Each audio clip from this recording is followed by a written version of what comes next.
Lama nggak bahas oli palsu, hari ini tuh sudah ada korbannya teman-teman. Yaps, Vario 125 KZR hari ini korban dari keganasan oli palsu.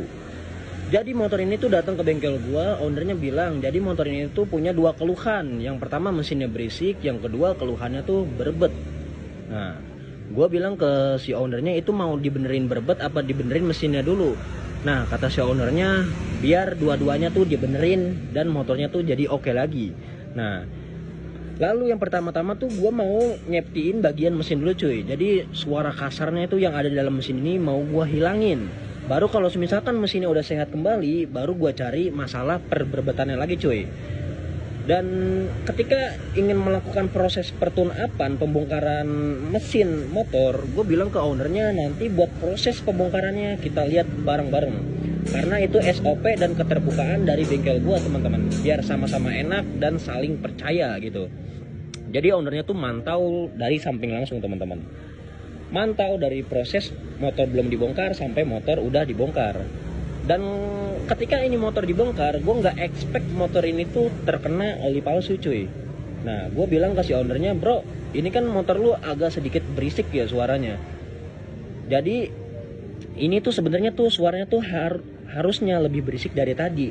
Cuman untuk suaranya tuh keredam sama lumpur ini nih. Kalau misalkan lumpurnya kita angkat, terus ada spare part yang aus atau bermasalah nggak kita ganti, gue pastiin suaranya tuh lebih kasar dari yang tadi sebelumnya. Soalnya kenapa? Selain lumpur itu ganas, lumpur itu juga berfungsi untuk meredam suara teman-teman. Jadi suara yang berisik itu ketahan tuh sama si lumpur-lumpurnya itu teman-teman.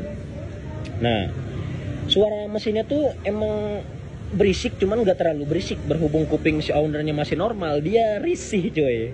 Dia nggak mau motornya tuh ya penyakitan, jadi mau diberesin. Dan yaps, ownernya bilang oke bang, nanti atur aja nanti buat spare part yang bermasalah apa gimana, nanti kasih tahu saya, nanti jelasin harganya berapa kata si owner begitu cuy.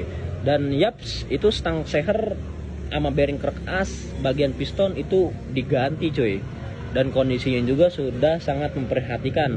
Dan ini untuk bagian water pumping juga cuy, sealnya udah jebol. Nah, ini ownernya tuh minta diganti satu set karena biar kesononya tuh aman dan safety lagi cuy.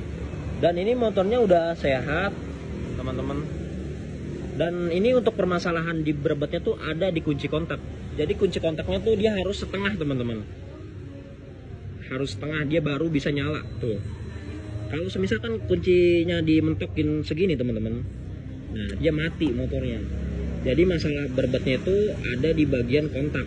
Jadi pas posisi jalan kontaknya tuh agak sedikit geser teman-teman. Nah, kita cek sound teman-teman apakah mesinnya masih berisik atau udah adem. Ini posisi kontak udah on.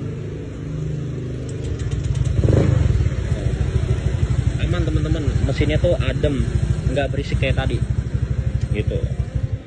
Jadi untuk pembahasan hari ini teman-teman mengenai oli palsu gitu. Jadi oli palsu itu yang gue tahu dan pengalaman dari teman-teman gue yang mekanik, itu oli palsu itu ada grade 1, grade 2 dan grade 3. Grade 3 itu yang paling mudah dikenali teman-teman. Dari apa? Dari botolnya dia berbeda dengan original. Contoh ini MPX nih yang paling sering banyak dipalsuin. Itu grade 3 tuh kelihatan dari segi botol atau kertas gambarnya teman-teman, dia agak sedikit lebih pucat dan bagian penguncinya juga dia kurang rapat. Nah, sedangkan grade 2 itu dia lebih rapih dibandingkan grade 3. Contoh, dia menggunakan botol original tapi ininya dia nyetak sendiri nih kertasnya. Jadi agak sedikit pucat warnanya dan masih mudah dikenalin, dan untuk bagian penguncinya juga dia lebih baik, lebih rapat dibandingkan grade 3. Nah, sedangkan untuk grade 1 teman-teman, nah itu yang bahaya. Dan yaps, barangnya tuh seperti oli original. Nah, kenapa bisa begitu ya? Karena untuk bagian dari olinya itu teman-teman, ini kan oli bekas, sudah tidak terpakai. Itu sama dia diambil, dibersihin lagi, diisi oli palsu. Jadi dia tuh menggunakan botol original teman-teman, yang benar-benar original. Nah, dan untuk grade 1 juga teman-teman, aduh jatuh. itu bisa di-scan teman-teman. Tuh. Kenapa ininya bisa di-scan teman-teman? Barcode ininya nih, kenapa bisa di-scan? Karena mayoritas orang Indonesia itu kalau misalkan ganti oli ya udah ganti oli, nggak scan botolnya dibuang. Nah, botol itulah yang dipungut sama oknum oli palsu teman-teman. Ini kan barcode-nya belum pernah di-scan, walaupun olinya sudah dituangin, ini nggak pernah di-scan, otomatis ini barcode-nya masih aktif teman-teman. Nah, itulah kenapa orang yang menjual oli palsu ini di harga 50 tuh pede. Bang, ini gue ada oli MPX 25.000, olinya original, bisa di-scan juga. Padahal oli MPX itu teman-teman kalau di bawah 50.000 itu sudah dijamin palsu. Nggak ada istilah pembelaan, cuci gudang, atau promo-promo sekalian. Ini AHM coy, produknya laris manis. Jadi nggak ada istilah gimmick-gimmick seperti itulah.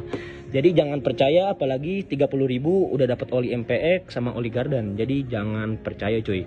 Kita harus jadi konsumen yang smart lah gitu. Dan untuk mekanik-mekanik yang ada di Indonesia itu supaya meminimalisir terjadinya oli palsu, ini harap ditojos nih, dibolongin nih, ditusuk pakai obeng biar rusak botolnya dan biar nggak bisa dipakai lagi gitu. Jadi seperti itu ya teman-teman, penjelasan dari gua, kurang lebihnya mohon maaf. See you.